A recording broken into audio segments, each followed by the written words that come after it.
Salut YouTube, aujourd'hui on va parler lampe frontale, en particulier la Tikina. Modèle de base, entre 15 et 20 euros, 23 lumens, 80 grammes, plutôt efficace. Je l'ai testé dans le brouillard, la nuit forcément, hein, c'est une lampe, et deux modes. Et honnêtement, j'ai pas été déçu, elle est étanche, elle marche avec des batteries AAA. Je vais essayer de l'ouvrir. Voilà, clax. Des AAA. Rien à dire, rien à dire. L'élastique est de très bonne facture. Elle est top. Maintenant, avant celle-là, j'avais la Tika XP, qui est déjà un modèle un peu plus évolué, avec une petite lentille qui permet un effet d'éclairage plus étendu, avec un mode boost, et deux autres modes, et un mode clignotant. Cette lampe fait plus ou moins 100 lumens, entre 80 et 100 lumens, ça dépend de la batterie, des batteries que vous mettez dedans. Pareil, elle marche en AAA. L'ouverture est un peu plus chiante. Voilà. Non, je vais pas y arriver. Bon, c'est pas grave. Vous avez un petit voyant ici. Je sais pas si vous arrivez à le voir. Non, vous n'arrivez pas à le voir. Allez, caméra, fais un zoom. La caméra est paresseuse.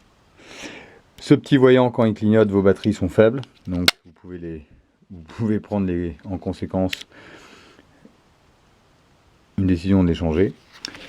Et celle-là a été testée aussi dans des conditions hivernales, de brouillard, de neige, de tempête, de nuit.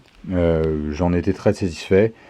Maintenant, si je devais racheter une de ces deux-là, je me dirigerais clairement vers la Tikina, du fait de son prix. 15 euros ou 14,50 euros chez Decathlon, ou 16 euros ou 15 euros chez le vieux campeur. C'est vrai que celle-ci est plus, je dirais, sophistiquée, mais ça ne sert pas. Enfin, ça vaut pas le double de l'argent. Voilà. Celle-là va coûter aux alentours de 80 balles, 100 balles. Et honnêtement, ça les vaut pas. Voilà. Maintenant, si je devais racheter une, je rachèterais clairement la Tikina. Maintenant, on m'a offert une troisième lampe frontale que j'ai testée ce week-end. Et celle-là, elle cartonne. La Strix. C'est Petzl qui fait ça. Petzl Tactical qui fait ça. Elle marche sur une batterie AA. Ce qui permet quand même d'avoir deux autres batteries, je dirais, sur soi. Donc une longévité exceptionnelle par rapport à celle-là. Maintenant, cette lampe-là fait que 40 lumens.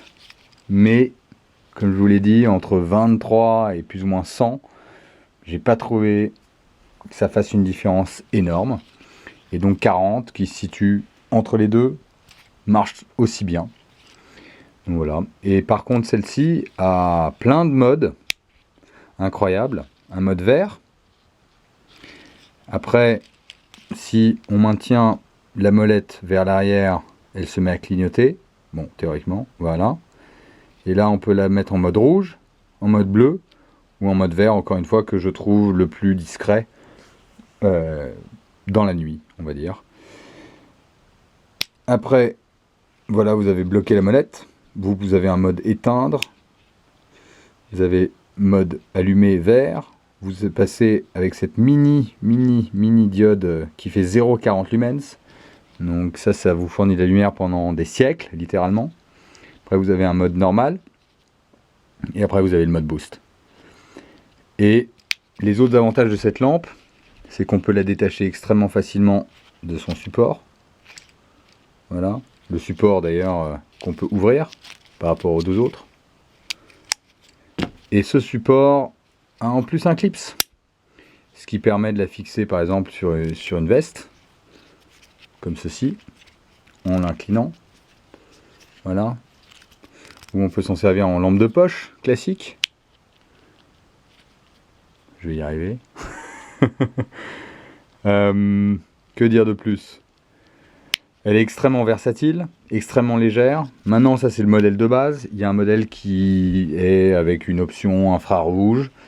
Mais là, pour le coup, ça devient tellement tactique que j'imagine que même les plus grands opérateurs s'y perdront. Maintenant, au point de vue du poids, c'est vrai qu'elle est plus lourde, elle fait 100 grammes, alors que les autres sont plus légères. Mais je trouve que sa versatilité et ses différentes options méritent qu'on porte 20 grammes de plus. Maintenant, si vous cherchez vraiment une lampe qui est efficace, dans des conditions vraiment extrêmes, vous avez deux autres modèles chez Petzl. La Nao, qui est à 125 € quand même, mais qui fait 315 lumens, jusqu'à 355 lumens, donc plus ou moins 300 lumens de plus que la plus petite. Et ça, je l'ai vu en action, dans un brouillard épais à plus de 5000 mètres d'altitude, et ça peut effectivement être, je dirais, une pièce déterminante de survie, parce que ça peut vous permettre tout simplement d'éviter des crevasses ou des dangers certains, parce que ça vous ouvre littéralement le brouillard en deux, ça le coupe, tellement qu'elle est puissante. Maintenant, ce n'est pas la plus puissante de chez Petzl. Vous avez l'Ultra Rush, mais qui commence à être dans des prix que je trouve délirants, qui tournent aux alentours de 300-350 €. Maintenant, c'est vrai que cette lampe va jusqu'à 700 lumens. Alors celle-là, je ne l'ai pas vue, je dirais, en action, mais je peux imaginer que 700 lumens, c'est sans doute un mini soleil que vous portez avec vous. Maintenant, son poids de cette Ultra Rush va tourner aux alentours de 300 ou 500 grammes pour le modèle avec la ceinture AQ. Et 500 grammes, je trouve ça délirant comme poids. Et à partir de là, autant se tourner vers d'autres modèles qui sont, je dirais, plus économiques. Je sais que Silva doit en faire une qui fait 500 lumens et qui pèse 62 grammes. Maintenant, c'est vrai qu'elle ne dure que quelques 20 heures. Mais bon, maintenant, c'est pas nécessaire d'aller au-dessus dans la majorité des cas, de 100 grammes, quoi, ou de 100 lumens.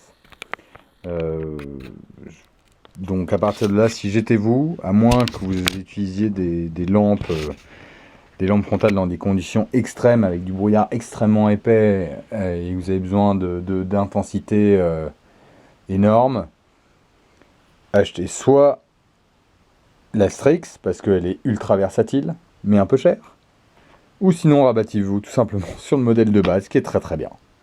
Donc voilà, écoutez, si vous avez des questions, n'hésitez pas, j'essaierai d'y répondre en temps et en heure, pardon. Et je vous dis à bientôt. Au revoir.